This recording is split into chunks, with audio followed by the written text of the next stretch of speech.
Hello, and welcome to the South Coast Artists Index, where artists, performers, and writers, as well as curators, directors, and supporters, anyone with ties to the creative community, drops by to introduce themselves to you. We'll talk about their beginnings, their vision, their passion, and so much more. The South Coast Artist Index podcast is brought to you in part by Heavenly Spirits, who invites you to celebrate the art of life and creative communities everywhere. Learn more at heavenlyspirits.com. Hi, this is Ron Fortier again with another episode of the In Focus podcast, and I have a very different guest today, and I'll let them introduce themselves, spell their name, and we'll take it from there. Okay, I'm Richard Connor, C-O-N-N-O-R, not E-R. People make that mistake all the time. And I'm a biologist, and I like art collector, and dealer. Okay, so it is short to the point. So here you are, an evolutionary biologist. Yep. And you have a very, I'm getting a flashback to What's My Line? And you have this really unique parallel career path. And I remember the first time we discussed this, I think it was for an article I wrote about you, and we did a profile on the old artist profiles. And when you started getting into artist estates, which I'll let you explain to the audience, it was relatively, you saw this groundswell starting to happen, and it definitely is not going away. I had as guests, they won't be appearing for a while because we rack up about 10 to 12 episodes ahead of time. One of them was Lori Wolf, whose husband was Jack Wolf, and she has been left with. I have a Jack Wolf. Do you have a Jack? Get out of here! Dude, I don't know. I've got a big, huge abstract. I gotta see it. Okay, if you can send it to me, because I'm gonna tell Lori about it, because that's phenomenal. I mean, listen. Lori's podcast dropped this week, so listen to it. And I believe you mentioned the same Jack Wolf out of Boston that. Yes, abstract painting, sure. Yeah, I've got he was a part of the Boston Expressionists. Absolutely, I have a beautiful one of his. Oh, great. Well, Laurie's got like 30-foot paintings at Jack. Yeah, he did. Well, I don't know how many 30-foot was. But there is the situation. I mean, she's still in good health and so on and so forth. She has her daughter Twyla and son-in-law Ben helping out with sales. But that's just her case. Now, I also interviewed Pat Kumi Thornton in the same week, and John Havens Thornton is not doing very well, and she said he has thousands of pieces of work. Yeah, I went through them. Yeah, it's a lot. So that's two people that we know, and then there's there's the Joe Souza? No, Alexander, Joseph Alexander, Peter. What are the other estates? I have Joseph Alexander. I have Peter Stroud, which is not huge in terms of numbers. It's just they're big, unwieldy paintings. Mm-hmm. And I also have an estate by a friend named Vincent Grimaldi, who was in Providence, and he was kind of a multimedia guy, did paintings and collage and photographs and box constructions. He was a Joseph Cornell fan. And so I'll eventually market there's a whole series of black and white abstracts he did, which were very impressive in the early 60s. And eventually I'll start doing something with those. I donated a lot of his later abstracts I didn't think were as good to this group in Providence, which puts them in public places. And they were quite popular, actually. So Vince Grimaldi paintings are in public businesses, nonprofits all over Providence. Well, I mean, that's part of it, isn't it? I mean, you're down to you get down to the point where you give it away to a home that you hope holds it in perpetuity and respects it and cares for it, or B, your greatest wish is to sell the work, and I in fact we have to discuss if that's okay, how the proceeds go to the estate or whatever, or if you have all full rights on some of these matters and some of these estates. And then C is, as I've spoken to other people who have family who are in the same boat, and they said, it's awful, but it's either going to be a bonfire or it's going to go to a landfill. And they're really torn. They don't know what the heck to do. Wow. Well, in some cases, it's, okay, I'll tell you a story. I have a bunch of 1950 paintings by Jason Berger, who's another one of the well-known Boston kind of expressionists. And I got them from a guy who he's one of the mid-century art dealers that I have bought a number of paintings for, because there are people who do this for a living. They get these estates, specializing in sort of mid-century estates, and then sell them. And he's done a lot of that, and I've bought some amazing paintings from him and a few others that have done that kind of thing. And he was just sitting at a restaurant one time, and at the next table, he was overhearing a conversation where a woman was complaining that, she had all these paintings in her basement. She didn't know what she was going to do with them, and she was just going to throw them all out. She was just sick of it. And he heard the name Jason Berger, and he said, and he leaned over and said, and Marilyn Powers, who had been his wife, and she went, yes. Such started a conversation. So it turned out that when Jason Berger went to Portugal, he left a bunch of his 50s paintings in the basement of an attorney friend who, being an attorney, had him sign a sort of waiver that, I'm not responsible for whatever happens to these.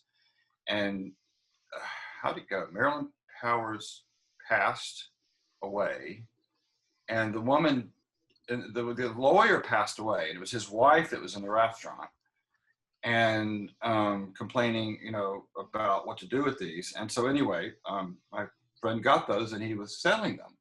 And I guess Jason Berger eventually found out about it when he came back from Portugal. He was not happy, but they're absolutely his best work. They're absolutely gorgeous. I have to have, they're a little bit dirty. They need cleaning, but they're just bloody gorgeous.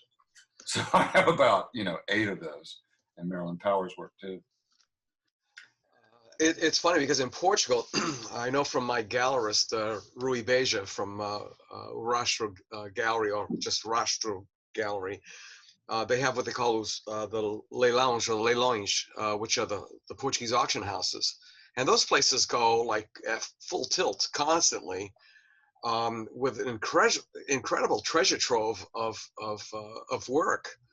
I buy at auction all the time. I mean, my artist friends aren't going to like to hear this, but I mean, you can get really good deals at auction, buying deceased artists that have a real track record. And I also, like I say, once you know these dealers who get these estates, you can buy from them. Mm-hmm. I also go to Brimfield, for example. During the week, they're selling to dealers. You get really good prices. During the weekends, they may be selling more to, I'm going to turn that. Yeah. So we're not. No, I wouldn't have thought of Brimfield for fine art, to tell you the truth. I would think of Brimfield for furniture and all kinds of other, things found in barns. Brimfield is everything. I mean, I've seen huge stuffed sharks there. Yeah.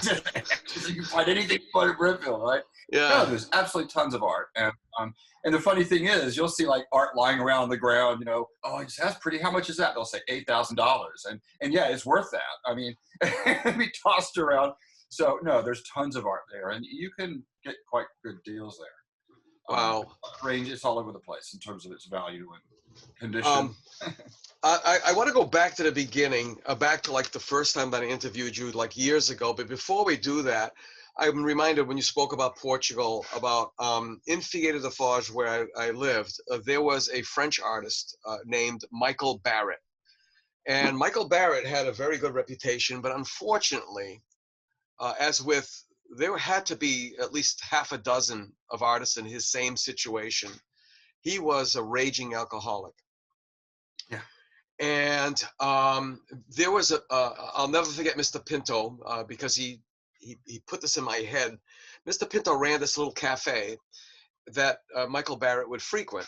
And when he was hungry or he wanted coffee or whatever, he had no money. So Mr. Pinto basically said, okay, well, what do you got? So, and he liked art. And he's one of those common guys, common sense and overalls kind of guy. And so he'd buy a piece or take a piece and give him a credit line, and then another piece and another piece and another piece. So when my brother, Bill, introduced me to him as pretty much the patron of Michael Barrett, the first words out of Mr. Pinto's mouth when I said, I'm a painter, and he's like, oh, are you a showing painter or are you a selling painter? He wanted to know right away, if he's going to have to start another credit line, I guess. Well, the story you just told sounds like Jackson Pollock, right? That's how people ended up with his work, because he had no money and he bartered with painting for work. There was an Alberto Freitas as well who did that. The Portuguese have that distinct mid-century style, that geographic spatula, impasto work, abstract work. But anyway, there were so many of these artists, and there was one guy who didn't have a very good reputation. He ran this place called the Parfumerie, which was a club of some sort. And again, what your house looks like. Imagine your house as a club, floor to ceiling, and every room, hallways, bathrooms everywhere. I mean, and this is all work he never paid a dime for. Yeah, yes. If you're in Portugal, I'll tell you where the place is. Not like you need more work. So let's go back to the beginning on how all of this really started for you. Oh, well, I developed, it was kind of 0 to 60 for me, because I had a sort of passing interest in art, perhaps. And then I was invited to spend a month at a university in Paris, the École Normale Supérieure, which is right near the Rue de Seine area where tons of galleries are. And it was great, because the chair at the time let me go there for an entire month during the middle of the semester. I was able to get friends to take my classes. I had to give one lecture a week, maybe a day and a half worth of work, and I was free in Paris for the whole month, basically. Oh my God. And I guess there was something there, because I made a decision, I'm really going to look at art, so being, and with the university, I had free entrance into the museums, so I didn't have to feel like I had to go, see everything at once. Mm-hmm. So I was just going into museums and galleries all the time. And I did the normal thing, I bought a couple posters of Impressionists at the Louvre. But I also, the last night I was there, I was in a gallery, it was a gallery night, and there were these beautiful watercolors, really talented guy named Etienne de Fougeron. And I thought, it was just first occurred to me I could actually buy original art. Before that, it hadn't even dawned on me. And, it was looking at the painting so much that I realized, man, you can't replicate this. The light that comes off canvas, you can't replicate that with a poster.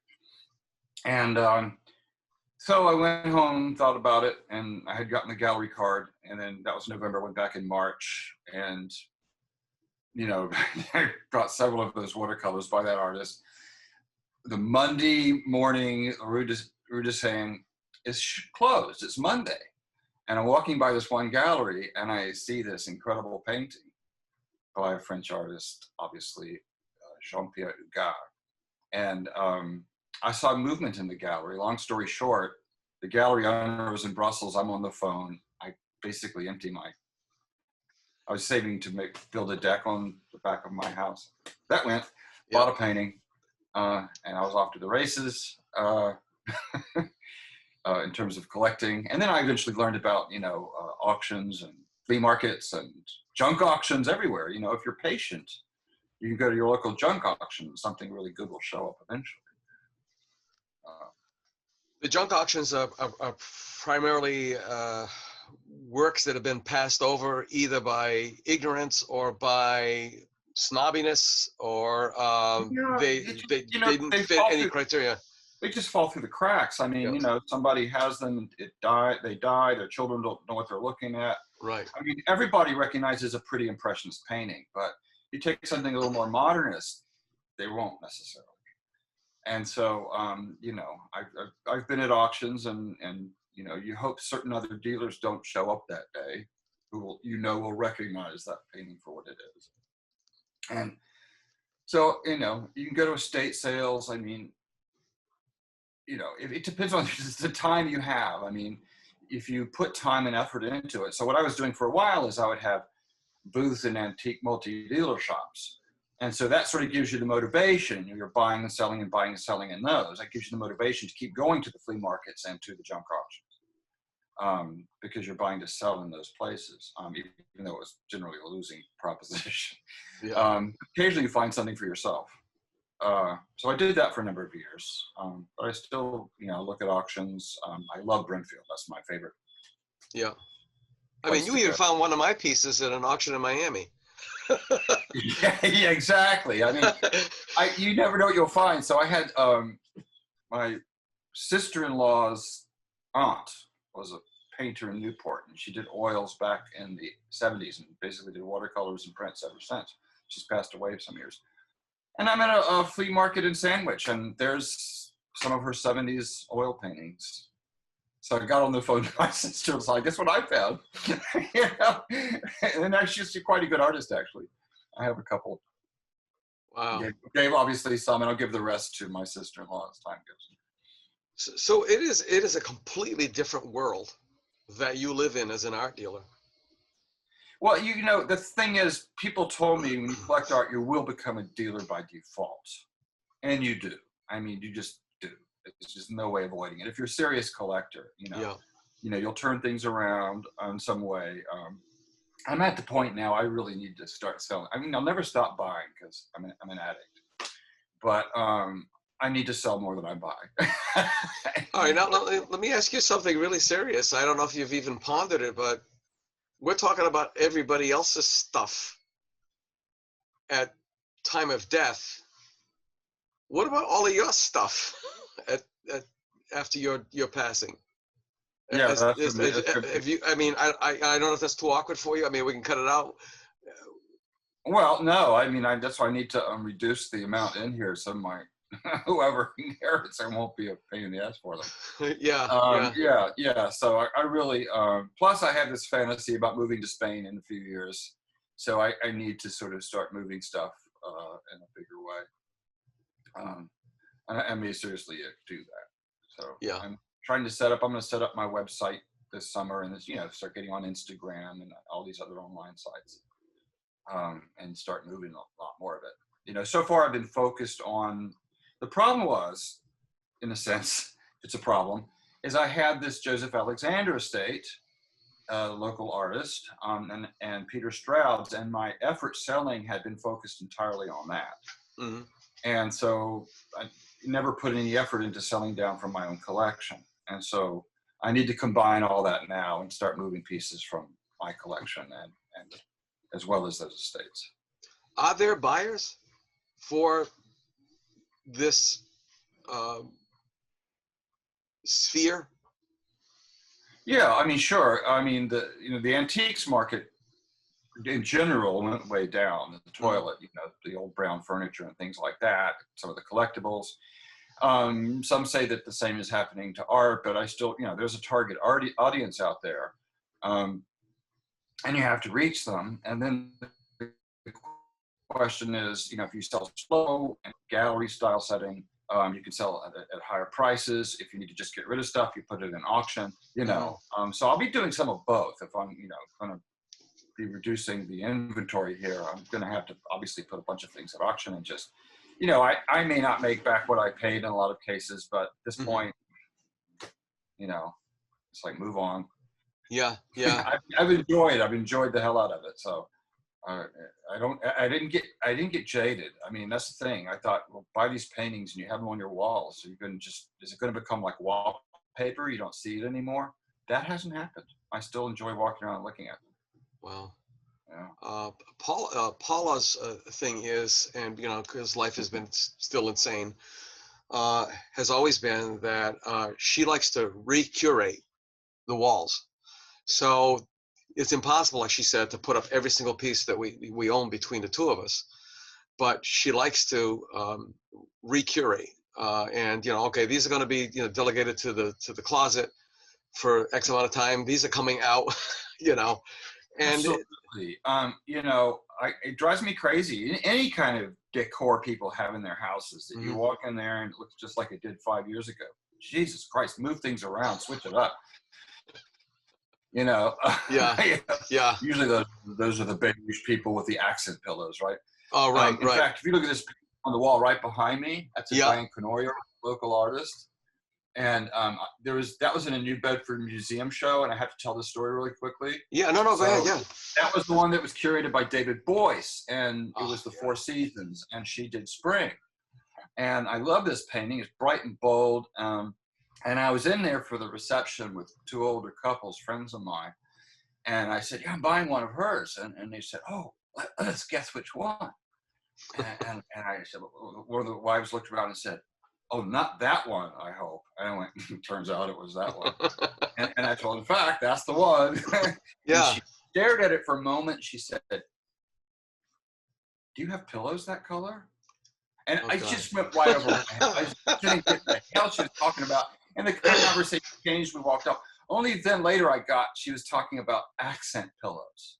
That maybe I had, beige everything with two bright green accent pillows or something. And, so there's people have a whole different, and that's the thing, you have to have separation, I think, from artists who sell in galleries and the buyers, because most people are buying for decor. Yeah. 90-some% of it. Very few people are actually collectors buying the art.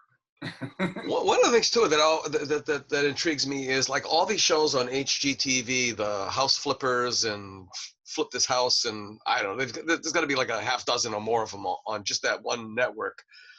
And what I find is this void of artwork. I mean, they'll put up these things that they find like at places like Brimfield or whatever, artifacts, but it's not artwork. And it just kind of drives me crazy as to why their scouts don't find work to put into these houses. Yeah, I don't know. At a higher level, there is. I mean, you can go to some of the multi-dealer shops as you get towards New York, and you can go up in, like in Stanford, Connecticut, and you go up in these places, and you'll find these stacks of unsigned abstract paintings. And they look pretty generic, and they'll say $3,000, $4,000 on them. And you go, who the hell's going to pay that? Well, these designers in New York will grab these things and slap them on a wall that they're working on. So there is some of that, but that's New York. That's not. Yeah. And I think there's a disconnect. So museums are incredibly popular now, and everybody loves to go look at art museums, but it doesn't occur to me, like it hadn't occurred to me before I went to Paris, that you could actually buy original art and make that leap. And then actually buy it affordably. So that's my next book I'm still toying around.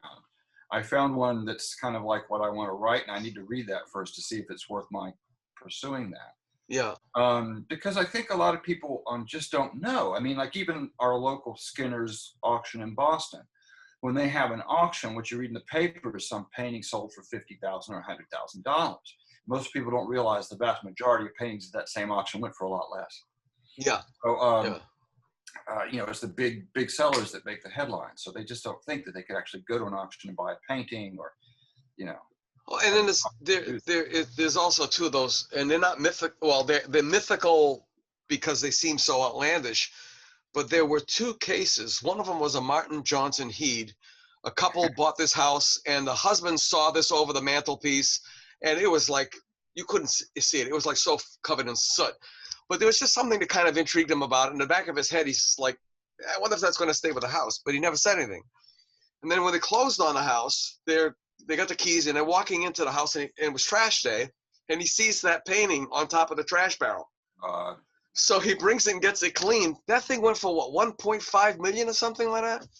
Yeah, I mean, there's a lot of Heed stories because unlike many people who painted in various time in his genre, he sold to common people. So they ended up, in normal houses and not just wealthy houses where they were, passed down. Yeah, and the full cake, basically. Another story where the junk auctions I'd go to in Fall River, Sotheby's, I shouldn't say that, but it kind of is. Sorry. But so one of the brothers, in fact, was at a yard sale in Freetown, and he came across a painting by the guy that taught Fitzhugh Robert Salmon, right? He didn't know, he just saw it as a pretty harbor painting or whatever. So he goes to buy this thing for $75, and just as he's buying it, a guy comes up and wants to buy it from him and tells this woman who just sold it to him that you just sold him a really valuable painting, and what a jerk, And he actually, and Bob just, this guy got into his car and drove away with it. And the guy took out ads trying to find him. Anyway, it went for $165,000 at auction again, because it was just passed down through sort of normal. This guy had given paintings to his housekeepers, right? Yeah. So just like the case of Martin Heed, who would sell to sort of normal people, these things can just eventually show up, Let me, on that point, let me ask you about ethics, because it's the buyer beware. There's a lot of there's a lot of little sayings in the antiques market. But what do you do in that case when you see a piece like this case? He was innocent. He had no idea. He thought it was worth $75. Then the other guy comes up behind him and not only verifies that it was not only worth $75, but way more. But now this guy's going to tell the dealer or the vendor that, hey, you just sold this guy a painting for way less than what it was worth. What's your take on that whole scenario? Yeah, I mean, that was obviously a very awkward situation. If somebody asks me about a painting, you get, this world, the antiques world in general, is full of all kinds of people, personalities. Right? Yeah, who aren't entirely forthright about things. Somebody asks me about the value of a painting, I'm going to look it up and tell them what the auction records are for that particular genre. I do it all the time, and I've told people that they have some valuable things, if I'm at a yard sale and I find a really valuable painting, I'm just going to buy it. That's just the way it is. If I see a Matisse in a yard sale, I'm going to buy it. If there's somebody I know, I'm going to tell them what they have. Yeah. But yeah. I mean, you wouldn't lose any sleep over it. I mean, if they didn't know it was a Matisse and I'd buy it, I mean, the thing is, it's a little tricky. I've even been told, I mean, sure, I might want to go back and give them something if I put something like that in auction.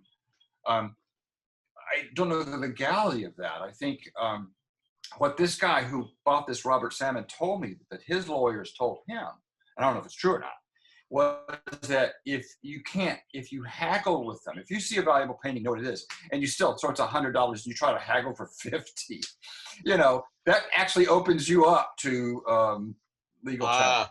And if you just pay the asking price, it doesn't. So I don't know. But I mean, who's going to haggle? I mean, my very first flea market, in fact, I was at Taunton, a racetrack they had. Yeah. And I'd never been to a flea market. And I go to this, everybody's running to this one truck. The best flea markets are not indoors. They're the ones who are outdoors, where people have cleaned out houses. And they show up with truckloads of carloads of stuff. And they're not specialists, they're generalists. And so this one truck, and there are these, I mean, I can still remember this later. There are people gathered around this truck, and this guy comes out with these two huge, look like 19th century paintings and big, huge gold frames, and $500 a piece, and somebody just whips out, boom, cash and hands it to him. He's buying the frames. I'm sure those things were a lot of money, but I'm new and I'm not going to get in that mob scene. So I wander around, and there's this white van, and this woman who turns out just sells glass pulls out this nocturne in an old, early 20th century frame.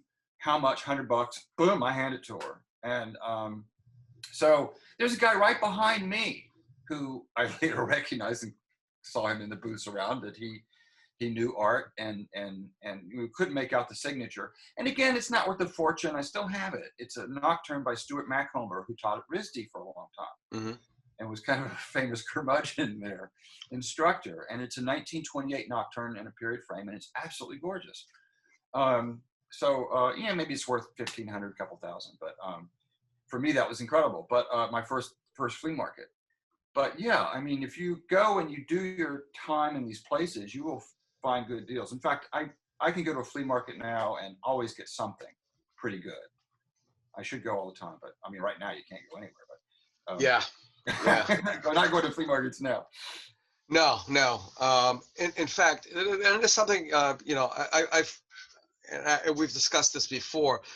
You know, there's something in the wine business called the art lake, and what the art lake is all the unsold wine, and people think that's, you know, that's the dregs of the wine business, and it's like, no, you could have some of the best labels in the world have dump off X amount of cases into this lake. And it's a virtual lake, because if they're making market price at 200 case output a year, and all of a sudden they have a bumper crop and this pushes them up to like 300, 400, there's math involved in that thing. So what they do is they just stabilize their case output, and they get rid of the other stuff.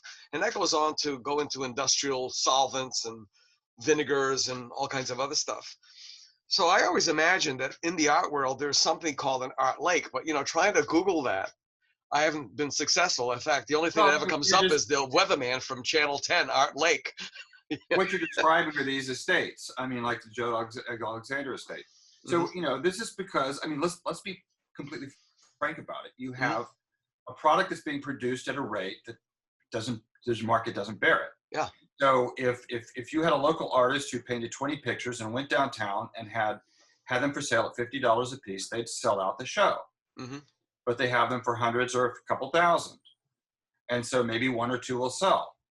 So then they will come back the next year with 20 more, right? Sell two. And over the years, it builds up, right? And so you have a massive amount of paintings, and eventually they die, and so family has this. In the case of Joe Alexander, right, huge estate of art that I now have.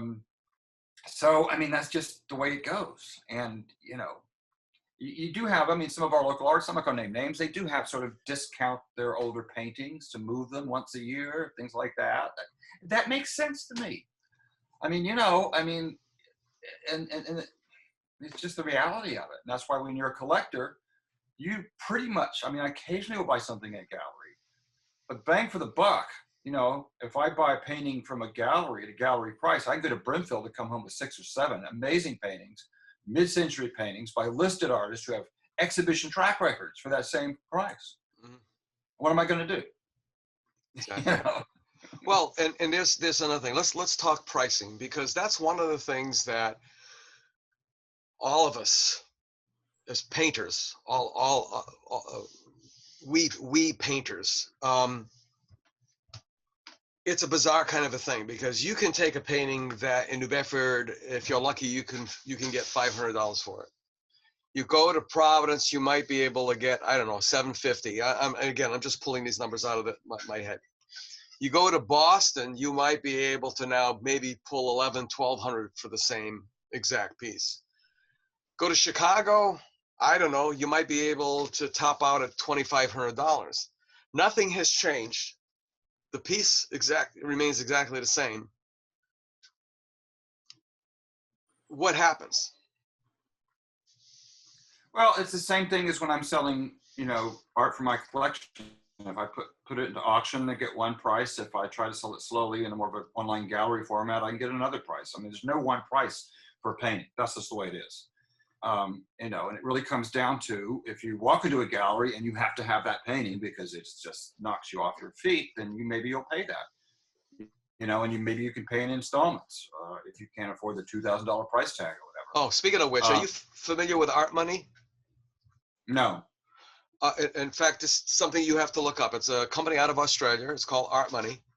And basically what it is you walk in there. If it's $1,000 painting, you put $100 down and you walk out of a gallery with that painting, and you are billed monthly or whatever the financing is.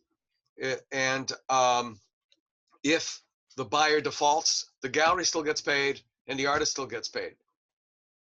And it's that's a variation on a common thing. Most galleries, in fact, will let you pay in installments. They won't give you the painting until you finish paying. Right. That's what our money does, though. They allow you to walk out with it. Yeah. But you know, I have done that. I mean, I've kind of bought about every way. So, you know, well, there was a funny case downtown again at Navio Gallery that was open there, and there was a beautiful ceramic piece by one of Chris Guston's. I'm blanking on his name, but I have several of his works. And so I walk into the opening and David Boy says, "Congratulations." And I said, "For what?" And he's kind of motioned to this gorgeous piece, ceramics piece. And it had a red dot on it. And I said, "I didn't buy that." And he goes, "Your name's on it." And I said, "I didn't buy it." It turned out, I had a couple of pieces, but I bought directly from the guy, and I had mentioned to him I liked that one, so he put a red dot on it to me. I didn't have any money at the time. None. I was broke. Yeah. And I loved it. So I went, well, okay. So in fact, the gallery closed before I ended up finishing paying for it. But it's down on my dining room table right now. Yeah. Well, there's just so much when it comes down to evaluation or valuation, pricing. I taught marketing for a long time. It's the 4 Ps: the price, place, product, promotion. It's still a wonder. It's still an absolute wonder. And then we had this conversation a couple of years back, but what's your advice to artists? I think when I was packing up to leave to go to live in Portugal, my last show was at Luis's gallery at Colo Colo in the Kilburn Mill.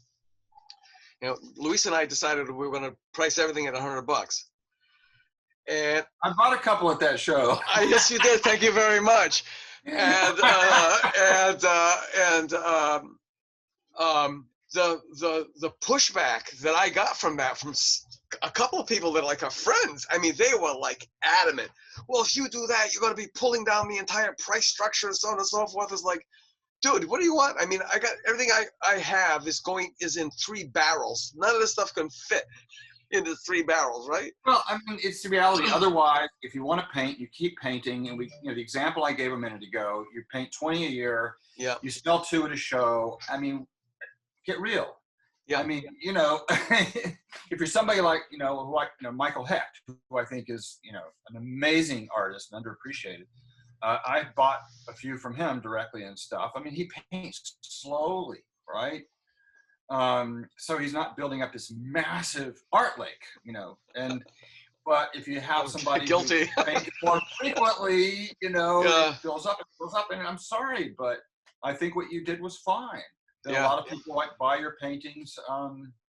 They wouldn't have otherwise. I mean, I got lucky with a Steve Remick that way, right? So at Gallery X, he puts his little paintings like this up for $250. Mm-hmm. And then here's this 16 by 24 roughly gorgeous nocturne for $250. He must have decided to discount it because maybe he'd been around a while, and maybe I love nocturnes. Maybe everybody doesn't. And it's a knockout painting. And I thought, yes, thank you. I'll have that.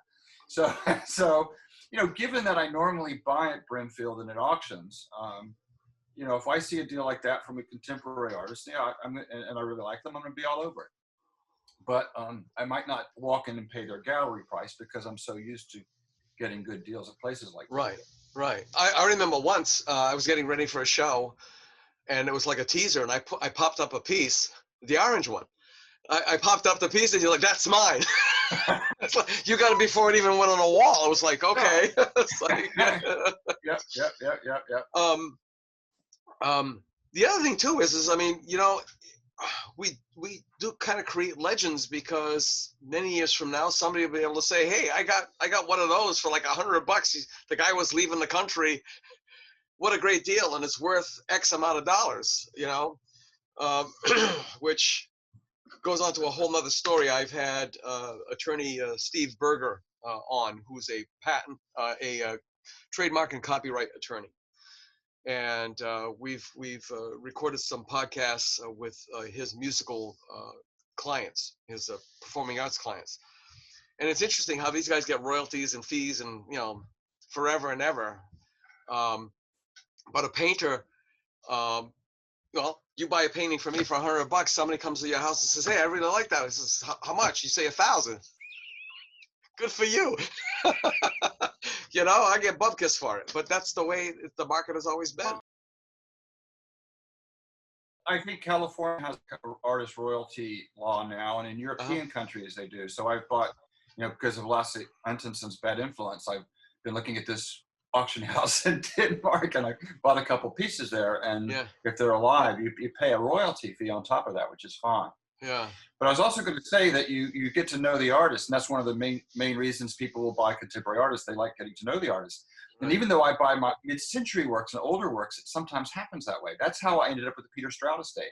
I bought this gorgeous 1963 geometric abstract from a mid-century dealer. And, I look up to see what the artist is about, and I find that he's still alive and in Princeton. And he was 87 at the time. He passed away at 92. Anyway, we became best buds, and I would stop and visit him and his wife on my way to North Carolina for family visits, and ended up, I have the estate now. I represent for the widow.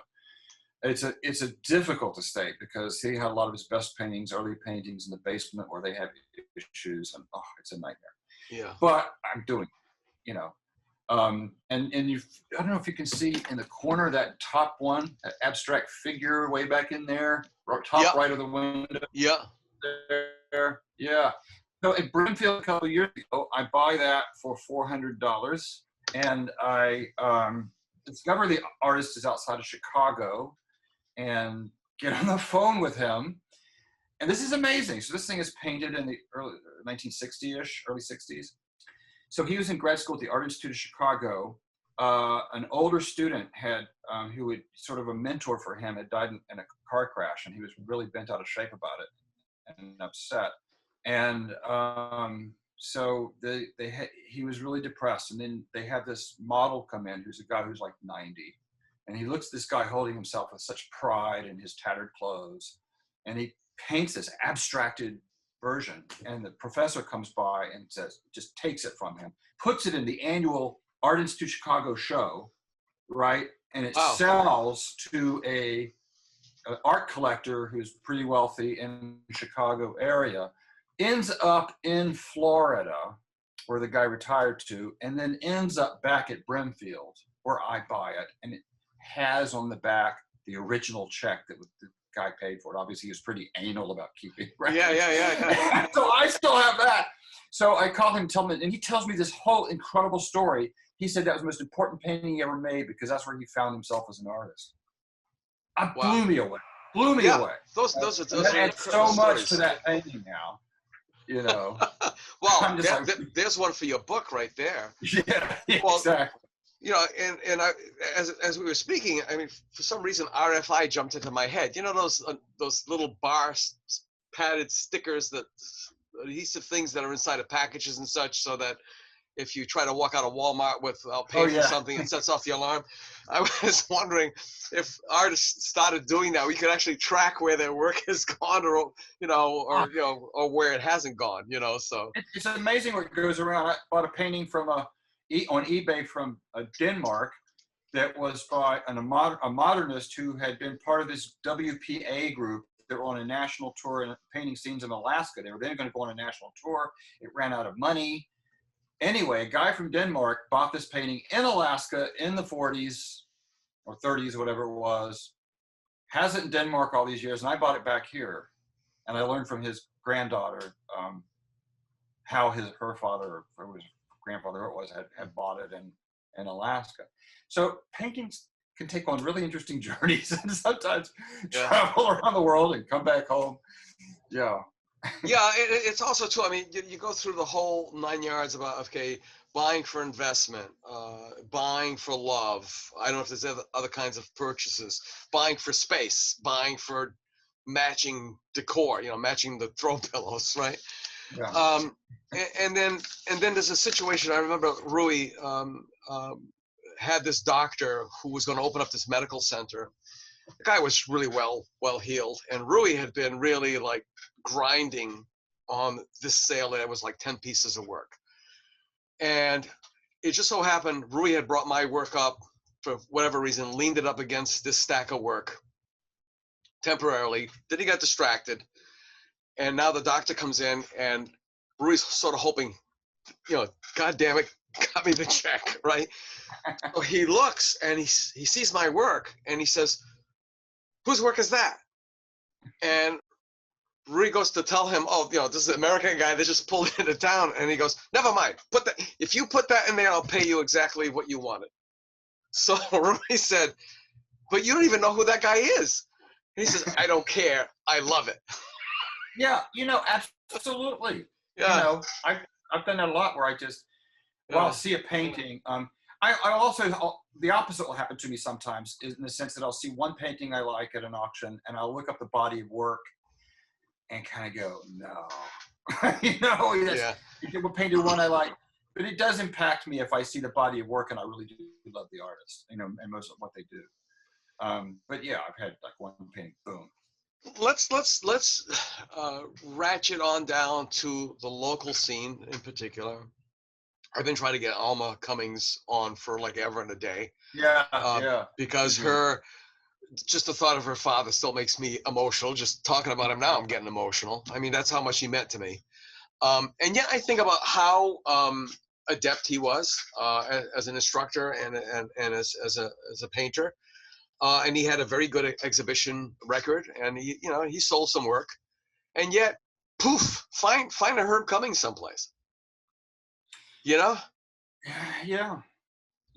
No, I mean, I have paintings by mid-century artists that in their day, they had, exhibition. I got one that was exhibited, a big, huge abstract de Kooning-esque painting that was exhibited at the Corcoran Gallery. Mm-hmm. But nobody's heard of the guy now. So, most of them kind of disappear. They may have a little moment in time, and then they fade away. But what that should tell you is that there's a lot of phenomenal artists that were out there, and their work is out there, and it's affordable, but it kind of gets winnowed down to the smaller number of big names that persist due to whatever the art historians or curators, gallerists decide are the important, and I don't always agree with them. There are a lot of original artists that disappeared, and you can find their work at very reasonable prices. Well, the premise of the Artist Index has been that, and I got a chance to speak with Mary Jean Blasdale, the former curator at the Whaling Museum. She inspired me, but with her book, the New Bedford Directory of Artists, from an ad that she put out, and she was shocked that I clipped out that ad and held on to it all these years, and she says she would love to be able to pick it up, because I think she said the book ends at 1949, which is kind of an odd year. That would be a good time to pick it up, because the Swain still was just coming into. Exactly. So she'd like to pick it up, and we'd love to be able to. We're talking possible, collaboration at some level. And then there's I told her when we were at SMU, Southeastern Massachusetts University, the predecessor to University of Massachusetts Dartmouth, it got absorbed into it. And the reason I say that is there are people from out of the area who wouldn't know what we're talking about if we just throw out SMU, because when we were there, everybody thought it was Southern Methodist anyway. But there was the tap on the shoulder, and that tap on the shoulder was at your senior year. And I remember Herb Cummings tapping me on the shoulder and saying, "Okay, you got to leave. You know what this is all about, right? Yeah, you've heard about this part, right?" I said, "What do you mean?" He's like, I get to pick one or two pieces. You have no say so." So I'm just going to go throw your stuff on. And I said, "What happens to the pieces?" He says, "It goes to the university." I'm like, "Oh, okay." So anyway, the pieces that he chose, one of my pieces was in the dean's office for the longest time. I remember when D. Mara Winkler was there. It was behind his chair. So I spoke with Alison Sywin about this, and I spoke about with Mary Jean Blasdale, and nobody knows where the hell this archive is. You're the first. I'm just hearing about it, and I've seen some paintings around in various offices there. Yeah. In fact, there were some big John Thorntons that he had donated to in the library. Right. And there were bloody chairs leaning against them, Yeah. And I really raised hell about it. I don't know if they're being looked after well yet. Right. But yeah, I don't know. I didn't know of that tradition. But yeah, so there, and then Alison Sywin she has the digital archive subscription to Luna, and she says I've got images. She said they go way back, probably overlap into Swain, which is great work. I have no idea who the hell did them. The local art museum, I guess, is expanding a bit, and maybe we'll finally be able to. I guess the library collection is coming together with that. Yeah, Allie Copeland is really putting that together. If they do some more collecting, it obviously should be New Bedford and regional artists. Right. So hopefully that can get going, and then they can have these kinds of exhibitions. It would be nice. Well, the point that I got off track on was the idea was that we want to get every contemporary artist, and the reason why we use the term contemporary is because dead artists and living artists just don't work. It's good text, it's good copy. So now it's split into historical artists, which are artists that pass, and then contemporary artists. Yeah. And even as in art, people mix up modern and contemporary, and it's kind of crazy. But anyway, so one of the things, especially about the historical artists, is with a lot of these people passing, one of the things that was still working on the database. It's pretty much like a one-man show with half of Jeff and a couple of other people and half of me to put this thing together. We're focusing on a podcast because that's one thing we can put out faster. But the point being is that now if we could get some of these people to, like Alma, for example, to get images of her dad, come on a show, talk about her dad, and then on the database that we're developing, put all of his information in this database. And then hopefully that would be also a resource for people like you, where now him, Ed Tornieri, Frank McCoy, Bill Elliott, those people would be ensconced, so to speak, in this archive that now gives collectors, curious, genealogists, whatever, a base. Yeah, from the art collecting point of view, and I tell this to contemporary artists, you need to get into askart.com and some of these online databases. A good thing to do is to take a really good piece and put it in an auction where it will get listed. Then you are a listed artist. You are somebody. You don't exist until, if you're not in a big New York gallery, you don't exist unless you're in that. And people will look on that and say, oh, you're a real person. You have a record, a track record. And, when I got this Vince Grimaldi's estate, I told him he already had his realistic sort of seascapes in there, but I said, I'm going to get you listed for your abstracts. And I put a great abstract in the Provincetown Museum auction, and it did well, and boom, so I think that's an important thing to do if you are, take a good piece, get an auction record. You don't have to be dead to do that, right? Right.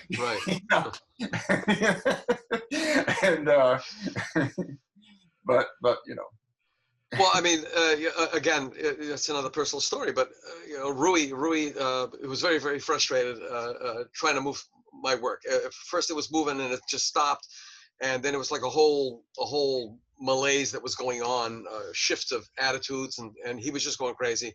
And he was a really great guy. I mean, this is the guy who said, "Look, you just keep painting." It's like, well, I got to buy brush, I got to buy paints and stuff. He's like, here's money. Go see Anibal. Go see Anibal. Go buy the stuff. So, and then he said, okay, I got this idea. He says, the auctions. He says, one way we can get your name out there, he says, I want you to do a whole bunch of off-stretcher work. Just pound them out. I know you can do 2-3 a day. So I started doing those. And actually, oddly enough, I sold the majority of those things, and they were great because I got to roll them up and put them on a plane. But I didn't sell them at auction because Rui calls me up and he says, "Are you still doing those?" I said, "Yeah." He says, "Stop, go back to your other work." I said, "You want to see these?" "No." And I was like, well, "What changed?" He said, "Well, I just realized if they think they can get you cheap at auction, then I just cut off my own nose." Right, and was he stretching these paintings, or was he trying to sell them unstretched? He was going to try to sell them unstretched, and Yeah, because he was really trying to, and he inherited the business from his dad. His dad's still involved, so there was always that little push and pull between father and son. I'm sorry, but that was a bad idea. Yeah, Nobody's going to buy painting at auction and then have to have it stretched. Yeah. But I mean, putting a select one or two in the targeting, you got to target the right auction. Yeah. Got to find your audience. If you can get a reasonable price for it, you can do that. And and that doesn't mean putting in a local charity auction. Right? Putting in a real auction. In a real auction. And Ladia has tell your buyers about it. Get them bidding against each other. Yeah. You put them on one that they'll really want. Get yourself a decent auction price. And his dad would just take another drag of his cigarette and look at him and go, "Yeah, that's my boy." But I mean, he really bent over backwards trying to make that happen. But it is kind of a crazy situation. Whether you're a living or a dead artist.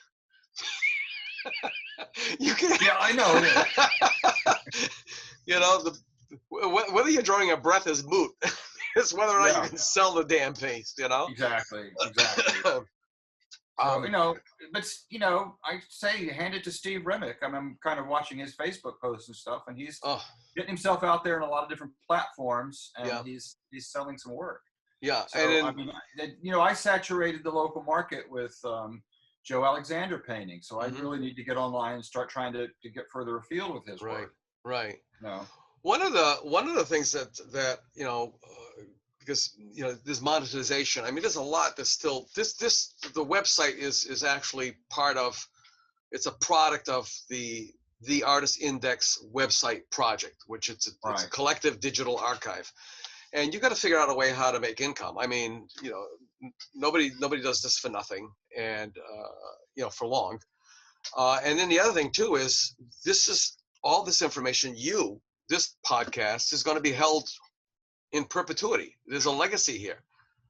So it's like in 100 years from now, whatever the technology is, and they run across you as one of the movers and shakers, the dealers, estate dealers in the area, and they may hit pay dirt on a couple of the estates that you handle, and because it's valuable. The information is valuable, what you do is valuable, and it remains valuable. So I'm wondering if it wouldn't be a half bad idea to do an auction and use an auction on this thing to get people to come to it, and then to put forth information and then say, okay, I've got this work. Who is it? How much is it worth? That kind of idea. I don't know. I don't know either, but if you're going to do that successfully, you have to make sure a broad audience knows about it. Right. Not simply artists. Right. No, we're talking dealers. I'd love the chance to buy their fellow, art specifiers. But, specifiers, consultants, and all of those people. Exactly. All those scary people, generally. Yeah. They're very well heeled. They don't say much. They stroke their chins a lot when they look at a piece of work. They speak slowly. So this book, how serious are you? I mean, you're retired now officially? Yeah, well, I'm retired from UMass, but I retired to actually do more research. Mm-hmm. So it's not like I don't have a lot to do, writing papers. I'm going to do a lot more field work and research, but I also need to crank up the art business. And so, I'm going to read this other book. So there's a lot of art collecting books, but there's not art collecting books in general that are directed at a middle class buyer, And so that's the one I want to write. Now, I did discover there is one in that genre, and I have it now, and I'm going to read it and say, okay, is there still room for what I want to say? Mm-hmm. And then I'll make that decision. And it will be kind of like my Dolphin book. It'll be telling stories. I'll be, giving lessons by telling stories that where I had successes and maybe where I got ripped off, and all kinds of things, but to convey the different ways people can buy art, how to behave when you're at Brimfield, maybe it's a bad idea to haggle too much, because, you'll build relationships with some of these people you might want to collect from later. And you beat them down on price too much, they're not going to want to, they're not going to be calling you when they get a really good painting. Well, there's a fine line there, right? I mean, if you jump at the first thing that they give you is like, oh, newbie doesn't know his ass from his elbow. If you get them down, then generally you got them down to the price the guy wanted anyway, but that's why he padded it so that he knew he was going to have to negotiate down. And the what is it? The more you pay, the more it's worth, from that song. But well, actually, at Brimfield, actually, it's really easy. There's certain expressions. It's what's the best you can do? Oh, boom, okay. Get right to it, right? Yeah. Or the dealer might say, I gotta have boom. And if you try to beat them down below that, that's not a great thing. If you expect to want to come back and shop from them in the future, or you want them to call you when they have a piece they know you might like. Right. And that's kind of the language there. Yeah. And then there's some things to look out for, like, I get so tired of hearing this just came out of a house. Oh my God. They probably had it for 5 years, tried to sell it in millions venues, but it just came out of a house, right? Yeah. But no, the dealers you get to know and trust aren't going to tell you that nonsense. But no, there's a few mid-century dealers I bought a lot from, and I don't really haggle with them. They offer me good prices. I bought from them repeatedly. We have a good relationship. Sometimes I'm like saying, what's the best you can do? But that's it. I don't go past that. Well, it's also too to keep it on the up and up and keep it honest. I mean, to let them know that you're not, a babe in the woods, that, that you're aware of value. And again, like I said, it's a dance of some sort. It's well, they're friends of mine now. They've been in here. They know what, you become friends with these dealers. I mean, right. They call up Richard. I got some really great. It's $250, right? Honestly, I like mid-century art by people that most people haven't heard of, right? Yeah. So who can I talk to about that, right? I can't talk to contemporary artists here about it, but these guys, they know these same artists, and I have great conversations with them. I like hanging out with them. Yeah. And talking about Jason Berger and Jack Wolf and these people that most people won't have heard of, Yeah. In fact, when we close this up in about a minute or so, I'll give you Lori's contact information. She'd be thrilled. She'll be thrilled to death. Okay. I'd really love to have you come back on the show again. I always tell the artists specifically, this is not a one and done. I mean, it's not just about a paragraph or a page of your life. It's some people are chapters, some people are entire books. And this is a story that really needs to be out there. I mean, like we've got Steve Berger with copyrights and trademarks, which is a very important thing. So there's got to be a practicality to this whole business at some point in time. We've also had Dan Santoro, who has a very astute business sense that kind of rubs a lot of artists the wrong way. They don't want to hear what he has to say about this is how it goes. Yeah. I think a lot of the lack of that comes from, I can't say a bad education, but missing education. We were never taught. I've been listening to, writing an article on Roy St. Christopher Rosso, and he turned me on to Paul Klein, The Artist Works. And again, simple, very easy to follow things. Well, artists are artists, right? They very often don't know how to market themselves in the business end of it. Again, I go back to Michael Hecht. I think he's an incredible painter, and he should be a lot more well known. Yeah. But he doesn't really, have he's not marketing himself that well. I'll just say that. He should be on every other cover of Psychology Today.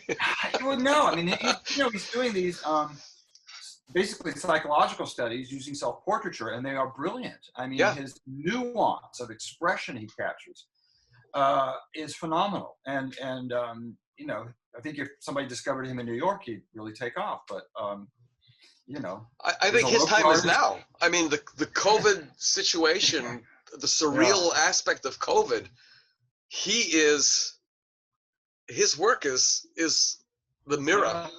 Yeah, I just bought 2 more by him. So Richard, thank you so much. I really, really appreciate this. It's been a pleasure.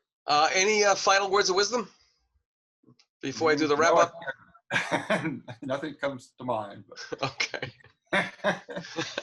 Well, folks, let's all thank Dr. Richard. Okay, I do have one word of wisdom. What's that?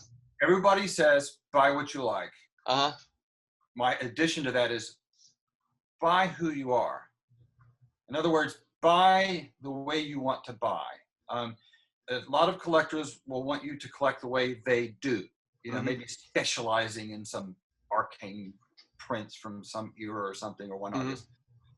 Like, I'm kind of all over the map, and I've had people advise me to narrow my interest and so on. That's not me. Yeah. So it says, buy who you are. Don't necessarily listen to people. Obviously, buy what you like, but also buy according to who you are. Okay, and if you like it, then it's got to be reflective. It's one way or the other. Either you reflect on the piece or vice versa. I don't stick to one genre or period or anything else. Right. Okay. Other people might. That might be their personality. Yeah, and then, but why limit yourself? It's Well, that's what people might do that because they want to really get into this one period and become an expert in that and collect in that area. And that's what they enjoy. That's fine. That's them.